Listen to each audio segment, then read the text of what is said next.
දැන් ඒ කුටිය නෑ මේ ලග්ගලේ මොරගා කන්ද ජලාශයටත් එක්ක මේ ඒ කුටිය අයින් වුණා. ඒකේ ඉන්නකොට මම දවසක් තාට්ටික සංඥාව ගන්නවා හොඳට. ඊට පස්සේ මම කරපු දේ අපේ ආරණ්‍යයේ තිබුණා වෛද්‍ය විද්‍යාලයෙන් හම්බෙච්ච යටිසැකිල්ල.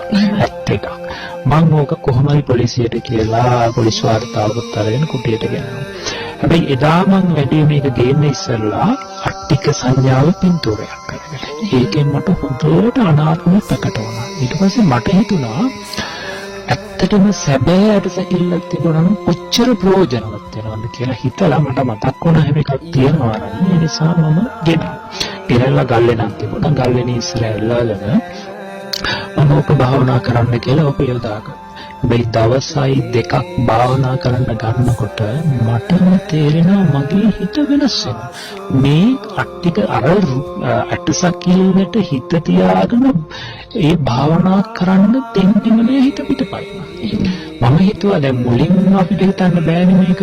මම මුලින් හිතුවා මේක මගේ ආධුනික මේක අලුත් අරමුණක් මේ නිසා හිතේ මොනවාරි වික්ෂිප්ත බව නිසා වෙන්නේ. සිහි කරලම හිත පිටවා ගන්න හැදුවට පිටවා ගන්න බෑ. හිත පිට යනවා. හිත පිටපයි. හැබැයි ඒ වෙලාවේ මම දවස් කීපයක් උත්සාහ කරා මට තේරුණා මේක මගේ තියෙන දෝෂයක් නෙවෙයි වෙන බලපෑමකින් මේක වෙන්නේ. මොකද ඇටසැකිලි වලට ඒවට හරිය ආකර්ෂණීයයි අමනුෂ්‍ය.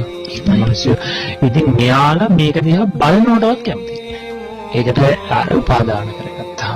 ඒකද සාමාන්‍යයෙන් මේක නියමයිතිකාරයෝද එහෙම කරන්නේ. නියම කියන්නේ ඇත්තටම මේ කට්ටිය මේවා ආග්‍රහණය කරේ කට්ටිය සමහරට ආහාරයක් නෙමෙයි. ඒ ආග්‍රහණය කරලා ඉන්න සත්තු ඉන්නවනේ. මිනී වල තියෙන දුර්ගන්ධය, ඇටසැකිලි වල ඉන්න ඒ ගන්ධය ආග්‍රහණය කරලා ජීවත් වෙන මනුස්ස කොටස් ඉන්නවා. ඉතින් මෙයාලට මේ ගඳත් එක්ක ඇවිල්ලා මේක උපාදානය කරගන්නවා. ඉතින් ඊට පස්සේ මේක දිහා බලනකොටවත් කැමති නැහැ. ඉතින් අන්න ඒ වගේ අවස්ථාවල ඊට පස්සේ මම බැරිම තැන මේක ආපහු තිබුණු ගෙනාපු පෙට්ටියටම දාලා පැත්ත කුටියෙන් එළියෙන්ම තැනකින් තිබ්බා. ඊට පස්සේ තමයි ඒක හරි. එහෙමයි. ඒ වගේම රාත්‍රියේ සමහර වෙලාවට මේ මට තේරෙනවා කවුරු හරි ඇවිල්ලා එහෙන් වාඩි වුණා කියලා. එහෙමයි. ඔව්. අන්න ඒ වගේ ඒ වෙලාවට මම කරන්නේ එහෙම ඒ වෙලාවට අතක්වත් හොලවන්න බෑ. ඒ වෙලාවට කරන්නේ එහෙම මෙතන බුදු ගුණවට. අන්න එතකොට මේ බුදු ගුණ පිහිට ඒකේ ශක්තිය ඒ වෙලාව කලබල වුණා නම් ලොකු විනාශයක් වෙනවා. ඉතින් ඒ නිසා එහෙම වෙන්නේ නැතුව බුදුරජාණන් වහන්සේට අපි ජීවිතේ පූජා කරලා තියෙනවා. ඒ නිසා බුදු ගුණ බුදුරජාණන් වහන්සේ දේශනා කරන මහණනි වලට බයක් ඇති ගැනීමක් ලොඟු දෙන ගැනීමක් ඇති වුණොත් මමේව තස්මින් සමයනුසරේයාත මාව සිහි කරන්න. රජක සූත්‍රය අපිට පෙන්වන්නේ දෙක්කෝ ධර්මයේ එක්ක සංඝයාසීක මන්න මේකෙ පිළිටියක්. ඒ කියන්නේ බුදුරජාණන් වහන්සේ මේක දේශනා කරා නම් මේක තුන් කාලෙටම එකයි. එහෙනම් බයක් ඇති ගැනීමක් ඇති වුණොත් මට බුදුරජාණන් වහන්සේ පිටට තිබුණා. මේකට බය වෙන දෙයක් නැහැ. එහෙනම් ඔන්න ඔය පිහිටි සිතක් මට තිබුණා. ඒ නිසා ඔය කිසිදු බලපෑමක් ආවට අර බුද්ධානුස්සතිය නිසා එකකදීවත් මට අසාර්ථක වුණේ නැහැ. මම දුර්වල වුණේ නැහැ.